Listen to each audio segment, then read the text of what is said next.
7 o'clock, I will call this meeting of the Westfield, Washington Township Board of Zoning Appeals to order.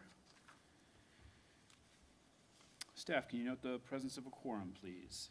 Ms. Fortier. Here. Mr. Kingshill. Here. Mr. Schmitz. Here. Mr. McCarty. Here. We have quorum. Thank you.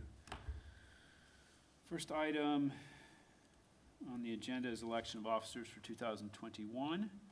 3 offices to fill: chairperson, vice chairperson, pro temp. And currently, myself, Dave Schmitz, is chairperson. Ken Kingshill is vice chairperson, correct? And Victor McCarty is pro temp, correct? Okay. And so we need to establish new officers for this year going forward. So the floor is open for nominations for chairperson. How about, I would propose nominating just for all 3 at once. The same people, just take the same rules this year as we had last year. Okay. You want to do that? So I would nominate Dave Schmitz for chair, myself for vice chair, and Victor for pro tem. And if everyone agrees, I would second that. Okay, thank you. It's been a motion made by Mr. Kingshill to elect myself as same officers as 2020. Chairperson Dave Schmitz, vice chair Ken Kingshill, pro tem Victor McCarty. That motion was seconded by Ms. Fortier. Staff, can you call the roll? Ms. Fortier. Yes. Mr. Kingshill. Yes. Mr. Schmitz. Yes. Mr. McCarty. Yes. Motion carries. Thank you. Next item on the agenda is approval of minutes for both November 10th and December 8th, 2020. Does anyone, we've had the opportunity to review them. Does anyone have any questions or comments before we consider approving those minutes? I'll go ahead and make a motion to approve meeting minutes from November 10th, 2020 and December 8th, 2020. Second. Motion by Mr. McCarty, second by Mr. Kingshill to adopt or to approve the minutes from November and December of 2020. Staff, can you call the roll, please? Ms. Fortier. Yes. Mr. Kingshill. Yes. Mr. Schmitz. Yes. Mr. McCarty. Yes. Motion carries. Thank you. And Dane, if you could, or whomever, could you go over the rules of procedure, please? Due to the COVID-19 emergency as declared by the Governor of Indiana, the format and conduct of the meeting has been modified to comply with executive orders regarding the conduct of public meetings, public hearings, and public gatherings. Relevant portions of the Indiana Open Door Law have been amended or suspended during the pendency of the emergency. For the items requiring public hearing tonight's meeting has the following structure. The department will summarize the petition, then the petitioner will be given up to 15 minutes to present to the board. The president will open a public hearing. Individuals will be given 3 minutes to speak. The public hearing will be closed when all interested members of the audience have had a chance to be heard and all emails received during the meeting have been provided to the board members. The petitioner will then have a chance to respond to comments. The board will follow with any comments, questions, or concerns regarding the petition. There are no items that don't require a public hearing this evening, but there's only one person present in person today. But please do not disrupt the proceedings in any way. If you need to have a private discussion, we ask you please quietly exit the room. Please silence your devices at this time. If you must answer them, then please quietly exit the room. The only person in person is the petitioner, so any other comments will be coming in virtually. And if you're doing so, please email planners@westfield.in.gov with the petition name or number included in the subject line, and those comments will be forwarded to the board members and the petitioner. We would like to remind everyone to please speak directly into the microphone so that your comments can be put onto the record. Also, please mute your microphone when not speaking. If anyone does show up present this evening to speak in person, we will modify these slightly. So, thank you. Thank you. Tonight we have one item on the agenda that has 2 variances associated with it: 2101 VU01 and 2101 VS02 16915 Westfield Park Road. Petitioner is seeking a variance of use and development standard to permit a very high-intensity retail use, being a tool and equipment rental with outside storage in the EI district. And do we have a staff first on this? Yes. Thank Pam you. Howard with the Community Development Department. Before you this evening, as you summarized, we do have a petition requesting a variance of use and development standard to permit a tool and equipment rental facility with outside storage. The subject site is located at 16915 Westfield Park Road and is zoned enclosed industrial and also located within the US 31 overlay district. As explained in the staff report, a tool and equipment rental facility is considered very high-intensity retail use, which is not permitted in the EI district and is an excluded use in the 31 overlay. Additionally, outdoor storage is not permitted within the EI district. The petition has been properly noticed and advertised for a public hearing this evening. If the board is inclined to approve the petition, then the department recommends including a condition that the petitioner apply with the UDO's outdoor storage standards for the open industrial district. This condition is noted in the department comments section of the staff report. I do have Brian Moll with TM Crowley and Associates here to present, after which both he and I are available for questions. Thank you. Thank you. Mr. Crowley?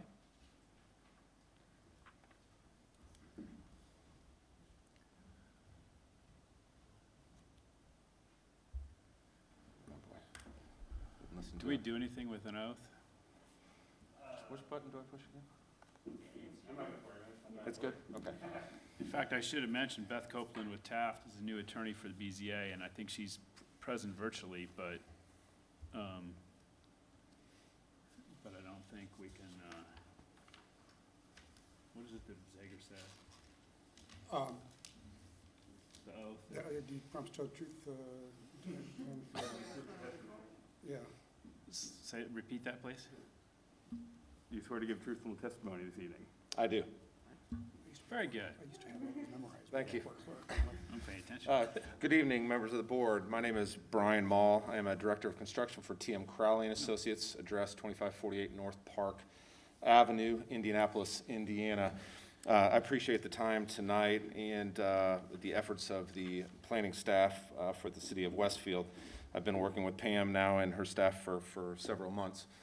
We are here this evening to present the variance request per the address listed on the PowerPoint, 16915 Westfield Park Drive.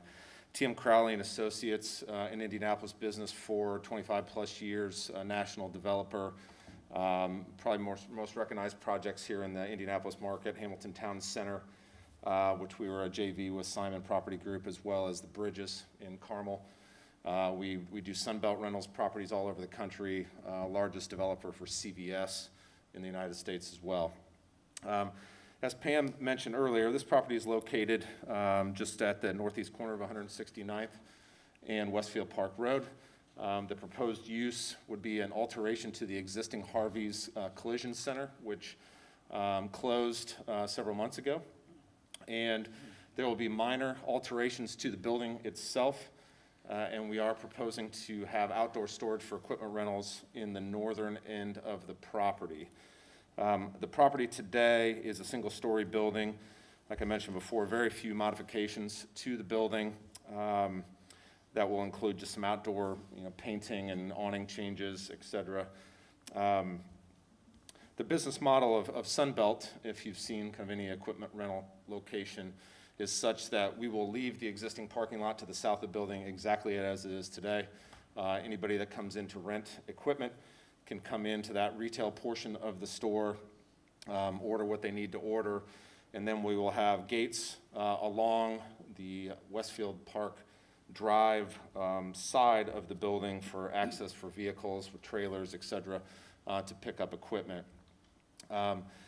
The outdoor storage actually currently exists there. If you think about what Harvey's Collision used to be, they would store outdoor, they'd store vehicles and those types of things as they were being worked on. In addition, within that enclosed industrial zoning today, there are at least 2 to 3 businesses north on Westfield Park Drive that also have outdoor storage currently. The frontage along Westfield Park Road, as you can see on the next slide, is actually screened today. There are several bushes and trees planted along the west side of the facility, and we are certainly asking and requesting to add more trees along that fencing area there so that the entirety of Westfield Park Drive will be screened for that outdoor storage. As you can see on the middle picture on the top, there's a large group of evergreen or spruce trees along the northern property line, which screens it entirely to the property to the north. There is not currently any screening on the east side of the property, but that business actually faces east, and there's just the back end of the facility on that side. The next slide will show the site plan of what we're proposing. As you can see, very, very little changes to the site itself. We are proposing a third curb cut along the north side. We have worked with the city engineer, John Nail, on that. He has essentially approved or is on board with that addition of a curb cut. This will really help the flow of traffic. So if you think about the use of the facility, the proposed use, you'd come in the middle drive there with your vehicles, pick up what you need to, and then come out that northern drive to exit the property. The curb cut is rather close to the property to the north, but we feel it'll really help with traffic flow of vehicles coming in and out of the facility. And there's just a small change to the gate there as the entrance in that middle drive. The next slide depicts the proposed elevations of the building. The top elevation being the south-facing side of the building, facing 169th Street. As you can see from the previous picture, very little change to the front of the building, a new awning, painting of the building, kind of spruce it up a little bit. The building's a little bit tired right now, so we want to add some elements to the exterior of the building. We're proposing a new sign out front, which is one existing, certainly not a backlit sign, just ground lit, similar to what it is today, but an improvement to that. And then just some minor painting changes to the east, north, and south elevations of the building. The next slide depicts the latest facility that we've built out in Brownsburg. It's on Northfield Drive. As you can see, the outdoor storage is really limited to several different pieces of equipment, but none of which that are overly visible from the street. Sunbelt has made a commitment to any pieces of equipment that have kind of raised components to them. They will bring them to their lowest level while they're in kind of stationary and storage position. This site is really not screened at all from the street side location, and as you can see, it's a rather attractive building, and you know, certainly don't see anything here that would cause a neighbor's alarm. We did have an adjoiner meeting or a neighborhood meeting on the 26th of January per the city's request. We continued our last hearing about a month ago and moved it to this month in order for us to have that neighbor meeting. There was members of staff, Pam and her team were on the call. We had some of our brokers, but none of the adjoiners were on the call. We had a couple of letters that were sent in previous to the last BZA meeting. None of those members or parties joined the call and really had anything to say about the project. I don't believe we received any other letters after the second notice was sent out stating that anybody was against the project or against the use. So I think this will be a great addition to the area. Sunbelt is a nationally recognized business. They're going to be in business for a long time. Like I said, we do their projects kind of all over the United States, and they're a very good tenant, very clean, and they really want to be in Westfield, and very excited about being here. So we would kindly ask that this petition is approved this evening, and I would open any questions from the board. Okay, thank you. Thank you. We'll go ahead and have the public hearing first and see if that generates anything additional before any questions from the board. I will open the public hearing at 7:16. We each have been provided with the three letters. Anything additional? Has anything additional shown up in the interview? No emails have come in as of yet. Okay, thank you. I'm going to take a minute or two while we wait to give the electronic folks a chance to respond, to take another look at these letters.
further communication? We have received no emails, and for those listening at home, we still have no in-person public attendees.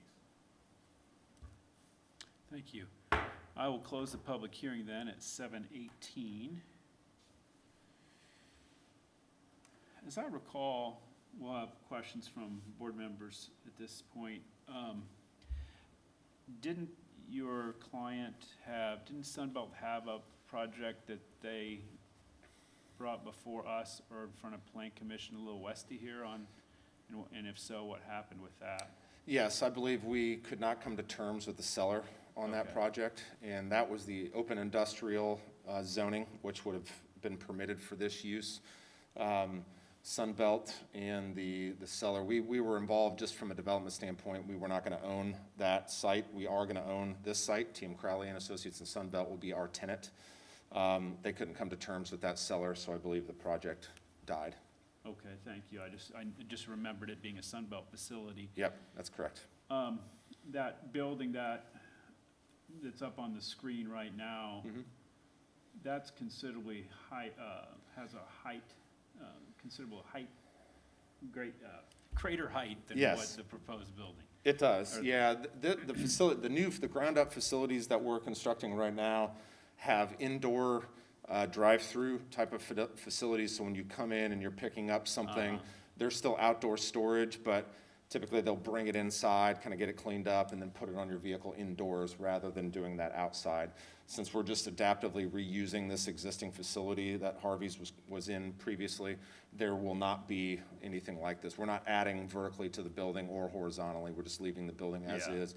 We're gonna renovate the interior for the intended use, but no other changes. Okay. Yeah, the outside storage element of this petition is what troubles me. I consider that area an EI area, and that's what most of those facilities, there may be some small amounts of outside storage. I wouldn't consider what the body shop had as outside storage. I understand your point, but that's my concern, is the inconsistency with the surroundings, and at least with what I've seen with other Sunbelt facilities, the one in particular that I'm aware of is the one on 106th and Allisonville Road. You do see Fishers. scissor lifts and Mhm. some fairly tall equipment there. Yep. So.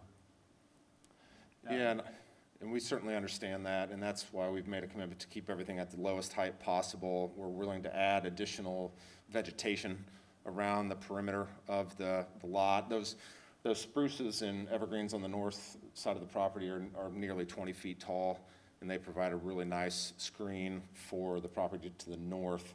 And we're certainly willing to do that on the east and west sides of that. And then obviously the building would block any view from 169th Street. And another item of note is the outdoor area in the back sits about 3 feet above the roadway today.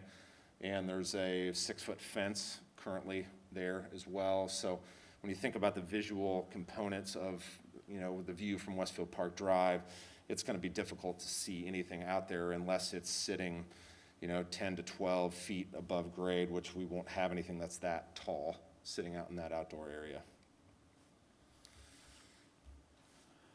Others, any? Can we go back to the slide with the photos of the building? So, the pictures on the right, particularly the top two, is that pretty indicative of how crowded the storage will be? Or, because that looks pretty light there in those two pictures. Yeah, and that's a yard it's a little bit bigger than the yard that we've got in this location, but yeah, it is pretty sparse. It's not, vehicles have to be able to drive through there, and, certainly depending on the level of rentals, in any given week or any given month, it could be pretty sparse as far as how much equipment's out there. But the difference now from what you said a minute ago of this location as opposed to the one on the screen is that you're not going to have the setting it up on their trailers indoors. So that's Correct. all going to be done outdoors. So there's going to be Correct. more activity outdoor Yep, there in is. this storage area. There is, yes. Yep. We do have a couple of dock doors on the north side of the building that there may be some transfer of equipment in there, but not to the level of this facility in Brownsburg, or probably to the level of the one in Fishers as well.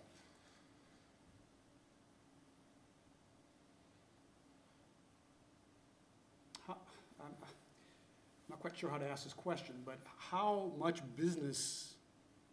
traffic is there on any given day coming through one of these stores? Yeah, I mean, it's not, you're not talking a heavy retail use, you're not having people just coming in, streaming all day long. I mean, you may get 5 or 6 trailers a day that would come through there and pick up a piece of equipment and bring it back, or keep it a couple days, grab a Bobcat, take it home, bring it back a couple days later. A lot of the equipment, a lot of the traffic is going to be more kind of the retail traffic, coming in, parking in the front of the building, coming in, getting a backhoe or getting a post hole digger or something, not a backhoe, sorry, a post hole digger or something that they need to rent. Inside. Yeah, more kind of retail type of transactions. The heavier stuff in the back is going to be a lot less frequent than kind of the retail. Is that more heavy first thing in the morning? Yes, it definitely Construction is. people are generally out. Yeah, early. and a lot of those, unless it's a one-day job, they're going to come in, grab it on Monday, and they're going to bring it back on a Thursday or Friday. So it's not going to be that kind of constant stream of traffic in there. We don't believe that we're going to add at all to the traffic on Westfield Park Drive. So, I mean, comparing yourself to an auto repair facility, Yes. you don't think that really there's that much more traffic than No. there was? No, we don't anticipate that at all. Nope. I've got a question for staff. Why is this use considered a high volume or high intensity, and retail, but a high intensity use? What is it that makes this high intensity? I think the main characteristic of the very high-intensity retail use category is the outdoor storage component. So that's what To brings that. it, it's Traffic really all comes down generation to. is one portion, but I think what separates the high-intensity retail from what we call very high-intensity retail is the outdoor use portion of it. That seems kind of arbitrary. Yeah. Well, it's kind of circular, because it just forces two issues when Yeah. it's the same issue. It's, Um, I mean, personally, I don't think this is any more intensive a use than an auto mechanic, or, a garage. My concern here is we have some neighbors that have objected, and that usually carries a lot of weight, and should carry a lot of weight. Absolutely. And they make the point that this has been, enclosed industrial for 25 years or so, and many of these businesses, came here, relying on that. I think the two terms, I think the term high intensity and the term open industrial scares people. Yep. And scares the neighbors. And they immediately think, the worst Yes. because of those descriptors or those tags. And it seems to me, looking at this, that it's not that bad. So I'm torn. I mean, normally I would say, okay, I'm one that tend to side with the neighbors when they object. Understood. But, it seems to me, it's almost the human nature aspect of it here, of the neighbors just saying, hey, it's high intensity. It's open industrial, we can't have that. When to me, I don't think this is any more intense than the use that's been there for 25 years.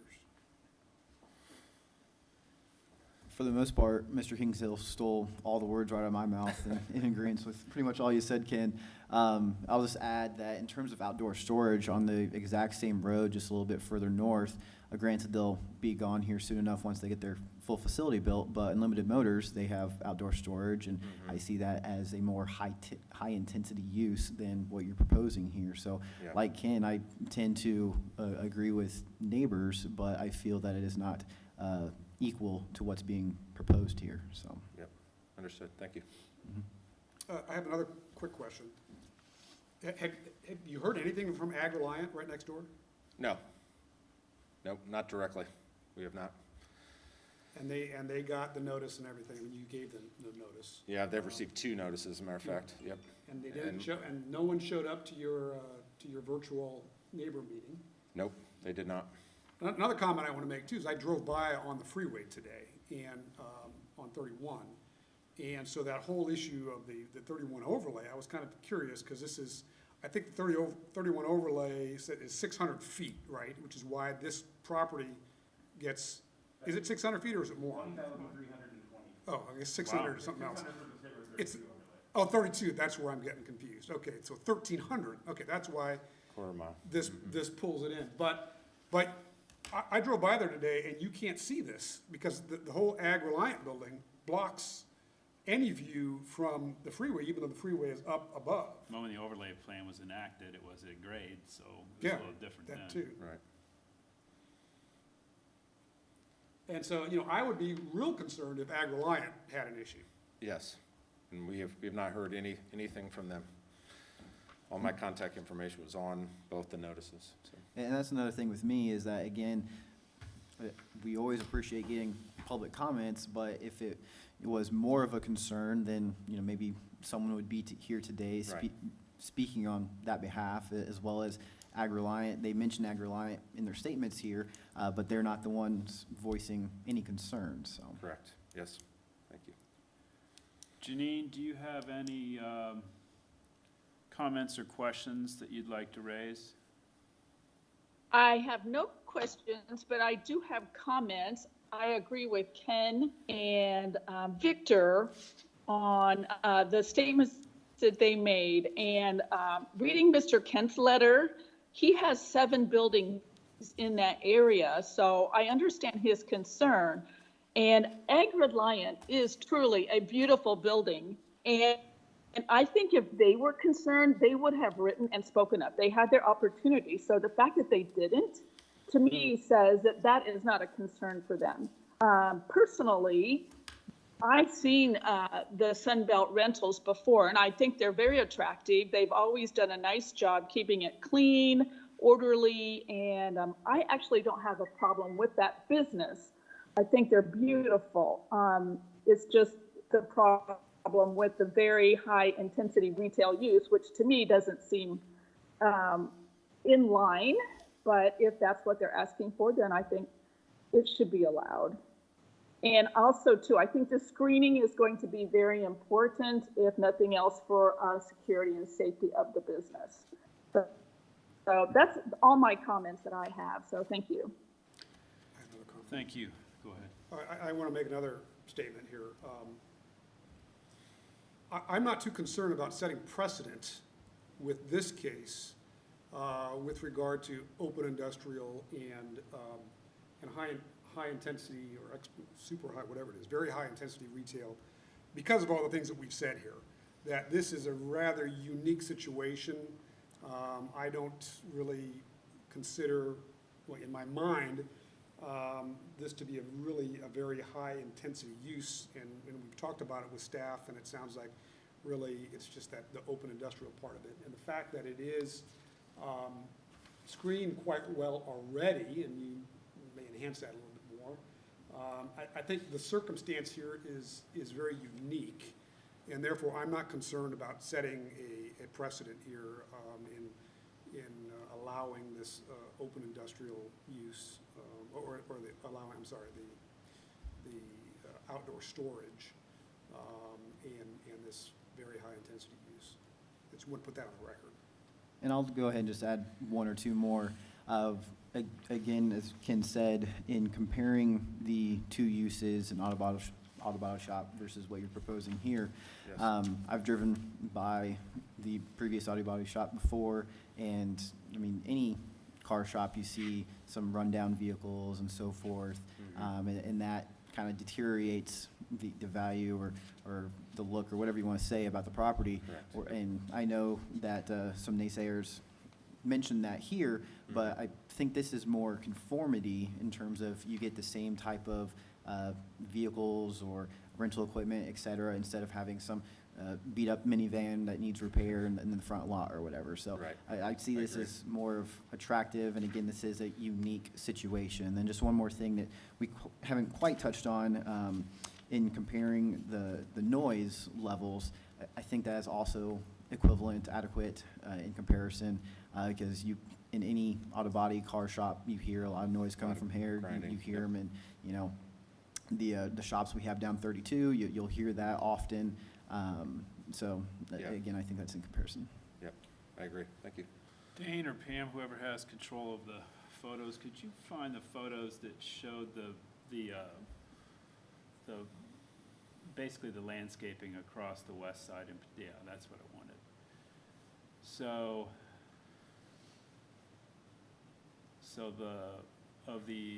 the upper left photo is the middle driveway, what will be the middle driveway? Yes, that's correct. And then the one with the trees to the right of it, that photo, where is that?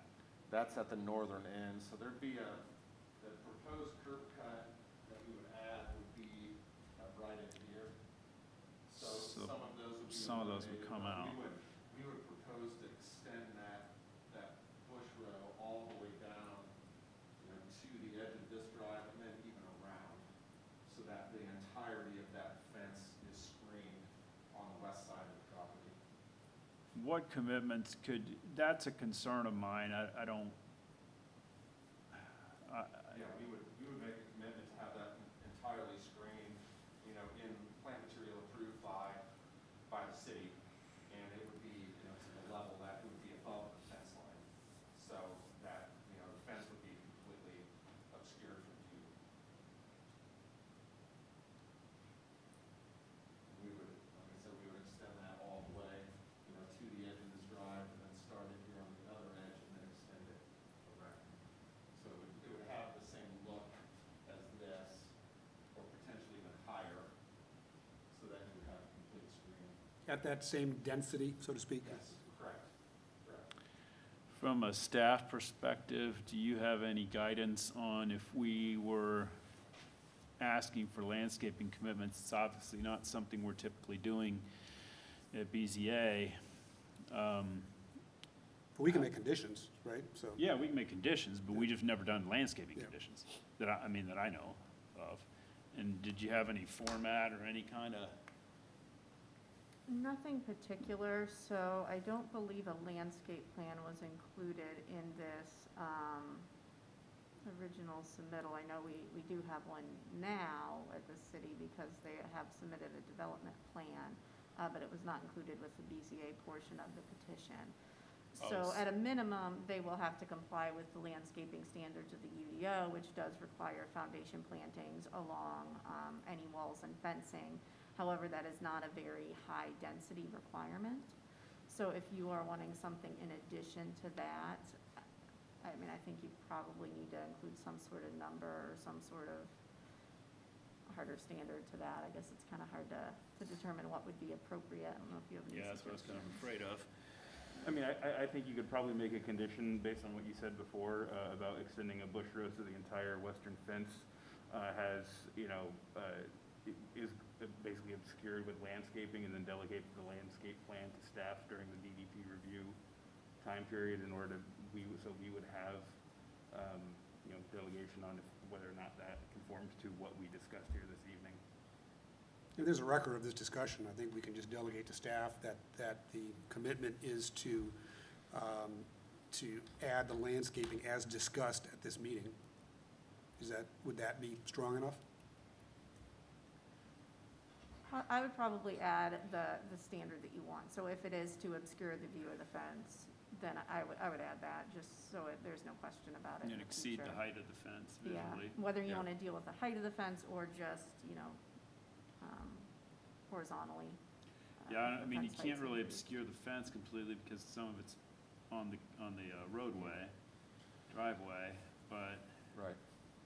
I think my concern is more seeing the equipment as opposed to the fence. The fence is already there. Right, but if you get some density there, they'll get taller, and, Yeah. Obscure the equipment, yep. and that would be something that, I mean, you mentioned bushes, I would rather have greater Trees. space and have like whatever those pine trees are to the north of the red bushes. Yep. So that 15 years from now, they look like that. Yeah. Yeah, we can certainly make that commitment. You could also include a minimum height for the trees if you wanted to, that differs from the UDO standard. That's not necessary. The UDO requires for deciduous trees to have 2 to 3 caliber, and then I believe for evergreens, it's 5 to 6 foot in height at time of planting. So if there's something you want an alternative to that, that would be able to be included in a condition.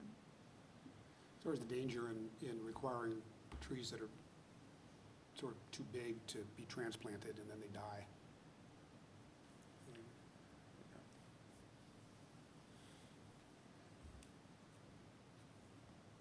Yeah, we could certainly make a commitment to put, coniferous trees at, 6 foot height at a proper spacing in order for them to survive, so that as they get bigger, they've got room to thrive. We would definitely make that commitment.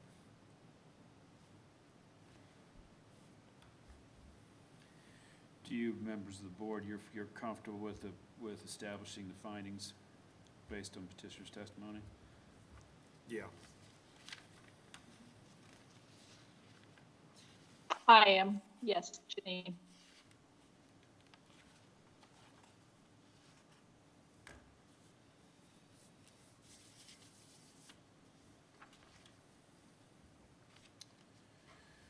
Okay, well, if no one has any other questions or comments, I will open the floor for a motion. Are there conditions? I don't have the There was a stated computer on. condition.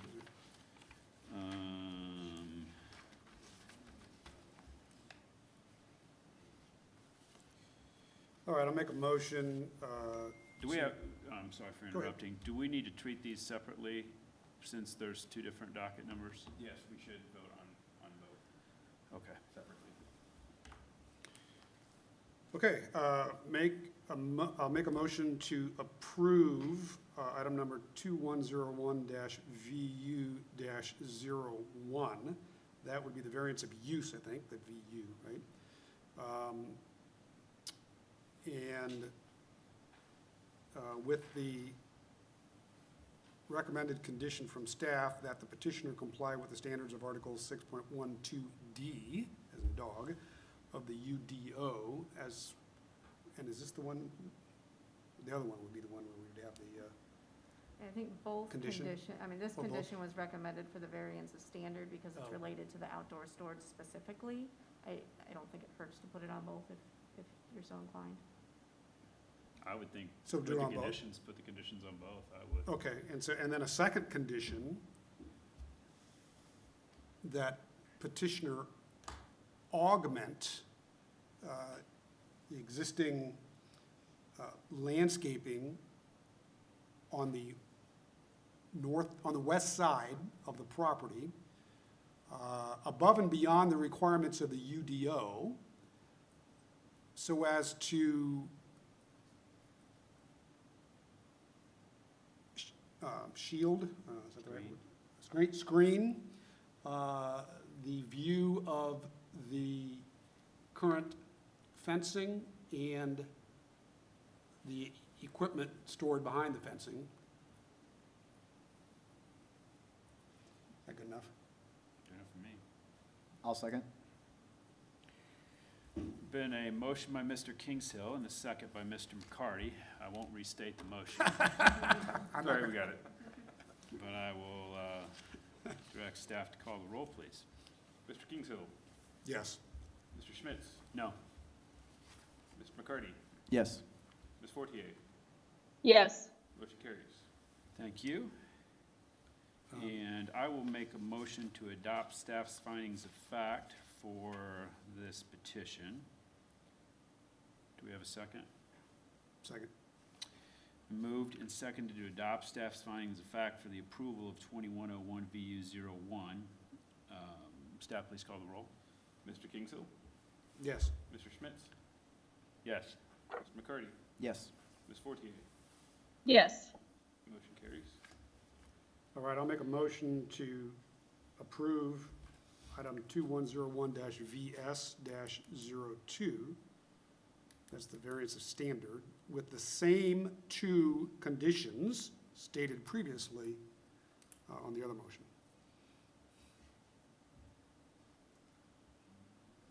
Second. I'll second.